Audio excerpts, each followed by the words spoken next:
Hello, America. This is Keith, your friendly neighborhood technician, coming back at you with some more wonderful information this week. Today, we're going to talk about the 3 hardest ranges to use, okay? And I say that not saying they're bad ranges, because there are still good ranges. But in my opinion, they could make things a little more user-friendly for me being halfway blind. First of all, we'll start off with the GE induction range here, okay? It's nice, everything's all lit up, but the problem is, if you don't know what you're doing, you got to turn the thing on, then you got to set it, and it's a whole bunch of little different things you got to do to it. It makes it a little more difficult to use, okay?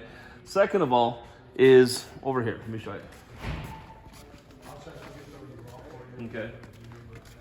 Would be this Maytag, okay?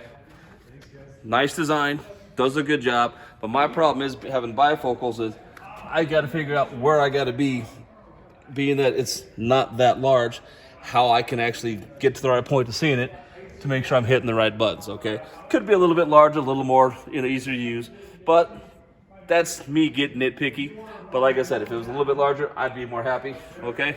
And let's come back over here, okay? And we're talking the LGs with the little bit design here.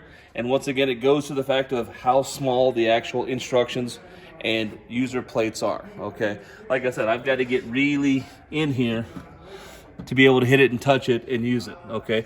I can't stand back. Now, if you have good eyesight, disregard what I said because that's good for you, but I don't have great eyesight, me and my bifocals. So like I said, I've got to actually really either get close or stand back and try and hit what I want to hit.